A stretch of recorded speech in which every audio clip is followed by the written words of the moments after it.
Advocate K Anilkumar, ഇന്നിപ്പോൾ പ്രതിപക്ഷ നേതാവിനെ ക്ഷണിക്കാഞ്ഞതിലൊരു പരാമർശം വന്നു. അതുകൊണ്ടാണ് നമ്മൾ ഈ ചർച്ചയ്ക്ക് വിഷയം എടുത്തതും. ക്രെഡിറ്റ് തങ്ങൾ കൊണ്ടുപോകുമെന്ന ഭയം കാരണമാണ് പ്രതിപക്ഷ നേതാവിനെ ക്ഷണിക്കാഞ്ഞത് എന്നാണ് പ്രതിപക്ഷ നേതാവ് പറഞ്ഞത്.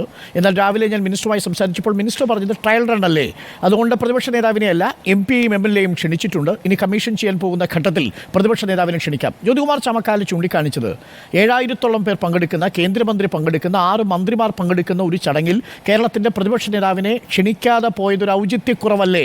അതിനകത്ത് എന്താണ് ഔചിത്യമുള്ളത്? എങ്ങനെയാണത് വിശദീകരിക്കുക അഡ്വക്കേറ്റ് കെ അനിൽകുമാർ?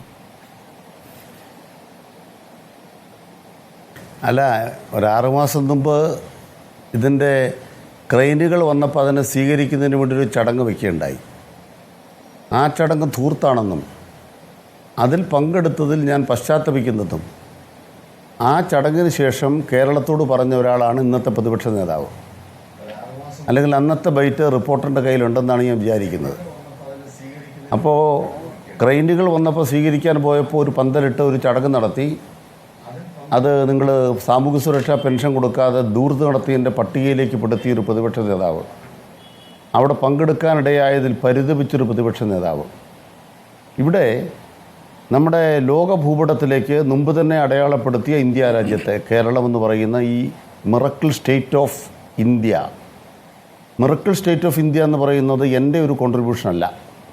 അത് കേംബ്രിഡ്ജ് സർവകലാശാല കഴിഞ്ഞ ഒരാഴ്ചക്കിടയ്ക്ക് ഇറങ്ങിയൊരു പുസ്തകമാണ്. അവർ മിറക്കിൾ സ്റ്റേറ്റ് ഓഫ് ഇന്ത്യയിൽ കേരളം എന്ന ഈ സംസ്ഥാനത്തെക്കുറിച്ചാണ് ആ പുസ്തകത്തിൽ പ്രതിപാദിക്കുന്നത്. അതിലവർ ഏറ്റവും പ്രധാനമായി ചൂണ്ടിക്കാണിക്കുന്നൊരു കാര്യം, കേരളത്തിന് എല്ലാ മികവുകളും ഉള്ളപ്പോഴും പശ്ചാത്തല സൗകര്യ വികസനത്തിൽ കേരളം പിന്നിലായിരുന്നു. 8 കൊല്ലത്തെ പിണറായി സർക്കാർ ചരിത്രത്തിൽ അടയാളപ്പെടുത്തിയത് പശ്ചാത്തല സൗകര്യത്തിൽ വരുത്തിയ മാറ്റമാണ്. ഇവിടെ ഉമ്മൻചാണ്ടി സർക്കാരിൻ്റെ കാലത്ത് മുടങ്ങിപ്പോയ ഗെയിൽ പൈപ്പ് ലൈൻ പ്രധാനമന്ത്രി ആഗ്രഹിച്ചു, ഒന്ന് കൊണ്ടുവരാമോ? അത് പിണറായി വിജയൻ എന്ന് പറയുന്ന, ഇപ്പോൾ മാധ്യമങ്ങൾ പറയുന്ന ധാർഷ്ട്യക്കാരനായ ഒരു മുഖ്യമന്ത്രി വേണ്ടി വന്നു. അതുപോലെ ഉമ്മൻചാണ്ടി സർക്കാരിൻ്റെ കാലത്ത് നിർത്തിപ്പോയി അടച്ചുപൂട്ടിപ്പോയ ഒരു ദേശീയപാതയുടെ 2 എണ്ണം, ആ 2 പാതയും പൂർത്തിയാക്കുന്നതിന് ഈ ധാർഷ്ട്യക്കാരൻ എന്ന് പറയുന്ന, അപമാനിക്കപ്പെടുന്ന, ആക്രമിക്കപ്പെടുന്ന ഈ പിണറായി വിജയൻ എന്ന് പറയുന്ന മനുഷ്യൻ വേണ്ടി വന്നു. ഇതുപോലെ തന്നെ നമുക്ക് ധാരാളം കാര്യങ്ങളുണ്ടെങ്കിലും വിഴിഞ്ഞം തുറമുഖവുമായി ബന്ധപ്പെട്ട് ബഹുമാനപ്പെട്ട KPCC പ്രസിഡൻറ്റ് ഈ വിഴിഞ്ഞം തുറമുഖത്തിൻ്റെ നിർമ്മാണം നിർത്തിവെക്കണമെന്ന് ആവശ്യപ്പെട്ടുകൊണ്ടുള്ള സമരത്തിന് ഉദ്ഘാടനം ചെയ്തുകൊണ്ട് വിമോചന സമരത്തെ ഓർപ്പിച്ചു. 59-ൽ കേരളത്തിൽ UDF നടത്തിയ, അന്നത്തെ കോൺഗ്രസ് നടത്തിയിട്ടുള്ള വിമോചന സമരം ഇതേ ജൂലൈ മാസത്തിലാണ്. 59-ൽ തിരഞ്ഞെടുക്കപ്പെട്ടൊരു സർക്കാരിനെ പുറത്താക്കിയ വിമോചന സമരം. ആ സമരത്തെ ഓർപ്പിച്ചുകൊണ്ട് പറഞ്ഞു, വിഴിഞ്ഞം കേന്ദ്രമാക്കി ഞങ്ങൾ വിമോചന സമരം ആരംഭിക്കും. അപ്പോൾ വിഴിഞ്ഞത്തിൻ്റെ പിതൃത്വം അവകാശപ്പെടുന്നവർ വിമോചന സമരം നടത്തേണ്ടത് അല്ല കെ അനിൽകുമാർ, അത് ഇവിടെ മത്സ്യത്തൊഴിലാളികളുടെ മനുഷ്യാവകാശ പ്രശ്നവും സർക്കാർ അഡ്രസ്സ് ചെയ്യേണ്ടതായിരുന്നില്ലേ? അത് ഓർമ്മിപ്പിക്കുക എന്നത് പ്രതിപക്ഷത്തിന് ഉത്തരവാദിത്വമല്ലേ അനിൽകുമാർ? അല്ല, അവിടെ തെറ്റുപറ്റിപ്പോയി. വിഴിഞ്ഞം തുറമുഖം പ്രത്യേകമായി എന്തെങ്കിലും മത്സ്യത്തൊഴിലാളികളുടെ അവകാശങ്ങൾ ലംഘിക്കുന്നുവെന്ന് നാളെ ഇതുവരെ ഒരു റിപ്പോർട്ടുമില്ല.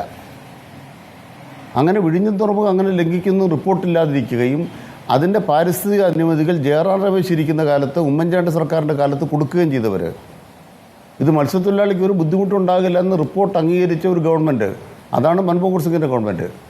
അതിൻ്റെ അടിസ്ഥാനത്തിലാണ് ടെൻഡർ വിളിച്ചത്. അവർ പിന്നീട് വന്ന് പ്രതിപക്ഷത്തായി കഴിഞ്ഞപ്പോൾ പിണറായി വിജയൻ്റെ കാലത്ത് കേരളം രക്ഷപ്പെടരുത്. ഇവിടെ ഞാൻ ഇതിൽ ഒരു കണക്ക് ഞാൻ പറയാനാകില്ല. ആകെ ചെലവ് 8,867 കോടി രൂപയാണ്. അതിൽ കേന്ദ്ര സർക്കാർ മുടക്കുന്ന 9.5%, 10% താഴെ മാത്രമാണ്, 818 കോടിയേ ഉള്ളൂ. രണ്ടാമത് അദാനി മുടക്കുന്നത് 2,454 കോടി, അതായത് 28%, 30% താഴെ. ഈ പദ്ധതിയുടെ സിംഹഭാഗവും 5,595 കോടി രൂപ, അതായത് 63% സംഖ്യയും കേരളമാണ് മുടക്കുന്നത്.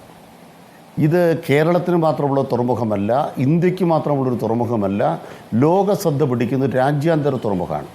ഞാൻ ചോദിക്കുന്നത്, ഒരു രാജ്യാന്തര തുറമുഖം ഉണ്ടാക്കുന്നതിൻ്റെ പ്രധാന ചുമതല ഇന്ത്യ രാജ്യത്തെ സർക്കാരിനായിരുന്നില്ലേ? 10 കൊല്ലക്കാലം ഇന്ത്യ ഭരിച്ച UPA സർക്കാരിനും ആൻ്റണി ഉൾപ്പെടെയുള്ള മന്ത്രിമാരുണ്ടായിരുന്ന UPA സർക്കാരിനും ഇപ്പോൾ 10 കൊല്ലമായി ഭരണം നടത്തിക്കൊണ്ടിരിക്കുന്ന മോദി സർക്കാരിനും ഇതിലെ പങ്കെത്രയാണ്? നിങ്ങൾ രാജ്യാന്തര തുറമുഖമാണെന്ന് പറയുമ്പോൾ കൊളംബോ തുറമുഖത്തെ അല്ലെങ്കിൽ ദുബായ് തുറമുഖത്തേക്കാൾ ഉയർന്ന തുറമുഖമായി നമ്മൾ നിർമ്മിക്കുമ്പോഴത്തേക്കും അത്രയും വലിയ തുറമുഖം ലോകത്തൊരു അത്ഭുതമായിട്ട് ഈ കൊച്ചു കേരളത്തിൽ ഉണ്ടാകുമ്പോൾ തുമ്പിയെ കൊണ്ട് കല്ലടിപ്പിക്കുന്ന പോലെ ഇത് നിങ്ങൾക്ക് വേണമെങ്കിൽ നിങ്ങൾ കാശ് മുടയ്ക്കുമോ? അപ്പോൾ കേന്ദ്ര സർക്കാർ ഒരു നയം തിരുത്തണം. ഇന്ത്യ അത് ശരിയാണ്. പക്ഷെ അപ്പോഴും ഇന്ന് പ്രതിപക്ഷം ചോദിച്ചൊരു ചോദ്യമുണ്ട്. ദേശാഭിമാനിയിൽ കടൽക്കൊള്ള എന്ന് എഴുതിയത് ഇതേ പദ്ധതിയെക്കുറിച്ചാണ്. നിങ്ങൾ 6000 കോടി രൂപയുടെ ഭൂമി ഇടപാട്, റിയൽ എസ്റ്റേറ്റ് ഇടപാടെന്നാണെന്ന് വിമർശിച്ചത്. മൂന്നിൽ രണ്ടും സർക്കാർ പണം മുടക്കുന്ന പദ്ധതി ഈ അദാനിക്ക് തീരെഴുതി കൊടുക്കുന്നുവെന്ന് ദേശാഭിമാനി എഴുതിയിട്ടുണ്ട്. ഞങ്ങൾ പറഞ്ഞ സത്യമാണ്. സത്യമെന്നുള്ളൊരു തെളിവ് എന്താണ്? ഒരു തെളിവ്, ബഹുമാനപ്പെട്ട VS അച്യുതാനന്ദൻ കേരളത്തിൽ മുഖ്യമന്ത്രിയായിരിക്കുമ്പോഴാണ് ഈ വിഴിഞ്ഞത്തിന് വേണ്ടി ആദ്യമായി ടെൻഡർ വിളിക്കുന്നത്. ഉമ്മൻചാണ്ടി സർക്കാരല്ല. മാത്രമല്ല, ബഹുമാനപ്പെട്ട കൊല്ലം MP ശ്രീ NK പ്രേമേന്ദ്രൻ മന്ത്രിയാണെന്ന്. അദ്ദേഹത്തെ വിളിച്ചോളൂ. അദ്ദേഹം പങ്കെടുത്തുകൊണ്ട് ഇതിൻ്റെ ഫസ്റ്റ് ഫേസ് VS അച്യുതാനന്ദൻ ഉദ്ഘാടനം ചെയ്ത ചിത്രം ഞാൻ ബഹുമാനപ്പെട്ട അരുൺകുമാറിന് തരാം. എന്താ ഉദ്ഘാടനം ചെയ്തത്? ഫസ്റ്റ് ഫേസിൻ്റെ ഉദ്ഘാടനമാണ്. എന്നിട്ട് എന്താ അദ്ദേഹം ചെയ്തത്? അതിനാവശ്യമായ നിർമ്മാണ പ്രവർത്തനങ്ങളിൽ ഓഫീസുകളുടെ നിർമ്മാണം അടക്കമുള്ള കാര്യങ്ങളുടെ ഉദ്ഘാടനം നടത്തി. എന്നിട്ട് അവരെന്താ ചെയ്തത്? ടെൻഡർ വിളിച്ചു. ടെൻഡർ വിളിച്ചപ്പോൾ ഒരു കമ്പനി ടെൻഡർ പിടിച്ചു. ആ കമ്പനിക്ക് ടെൻഡർ നടപടി മുന്നോട്ട് കൊണ്ടുപോകാൻ അനുവാദം നൽകാത്ത വിധം ആൻ്റണി പ്രതിരോധ മന്ത്രിയായിരിക്കുമ്പോൾ ആ കമ്പനിക്ക് ചൈനീസ് ബന്ധമുണ്ടെന്ന് തെളിഞ്ഞു. അപ്പോൾ ടെൻഡറില്ല, അനുമതിയില്ല. ഇപ്പോൾ അദാനിയുടെ ഈ തുറമുഖത്തിൻ്റെ മുഴുവൻ സാങ്കേതിക സഹായവും ചൈനയിൽ നിന്നാണ്. ഈ ക്രെയിനെല്ലാം വന്നത് ചൈനയിൽ നിന്നാണ്. നിങ്ങളൊന്ന് ആലോചിച്ച് നോക്കിയേ. അദാനിയാണ് ചൈനയിൽ നിന്ന് ക്രെയിൻ കൊണ്ടുവരാം. അതേസമയം ആൻ്റണി കേരളത്തിൻ്റെ പ്രതിരോധ മന്ത്രി, ഇന്ത്യയുടെ പ്രതിരോധ മന്ത്രി ആയിരിക്കുമ്പോൾ മൻമോഹൻ സിംഗ് സർക്കാർ ആ ടെൻഡർ അംഗീകരിച്ചില്ല. വീണ്ടും ടെൻഡർ വന്നു. അതും VS സർക്കാരാണ് വിളിച്ചത്. ആ ടെൻഡർ വന്നപ്പോഴത്തേക്ക് കോടതി കേസ് വന്നു. കാരണം എന്താണ്? ആദ്യത്തെ ടെൻഡർ റദ്ദാക്കിയതിനെതിരെ മറ്റൊരു കോടതി പോയി, നിയമയുദ്ധത്തിൽപ്പെട്ടു. അവസാനം മോഡൽ മാറ്റി. LDFൻ്റെ മാതൃക എന്താണ്?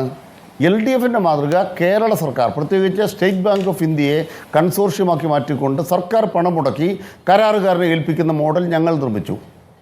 ഉമ്മൻചാണ്ടി വന്നപ്പം മോഡൽ മാറി, PPP മോഡലായി, build operate and transfer, BOT model.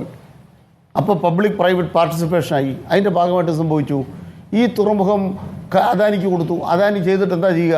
Adani ചെയ്തിട്ട് ഈ തുറമുഖം അവർ 40 കൊല്ലം കൈവശം വെക്കും. തൊട്ടടുത്ത് തമിഴ്നാട്ടിൽ ഇതേ അദാനി തന്നെ കുളച്ചൽ തുറമുഖം കൈകാര്യം ചെയ്യുന്നുണ്ട്. എത്ര കൊല്ലം? അത് 30 കൊല്ലമേ ഉള്ളൂ. ഞങ്ങൾ കടൽക്കൊള്ള എന്ന് പറയുന്നത് എന്താണ്?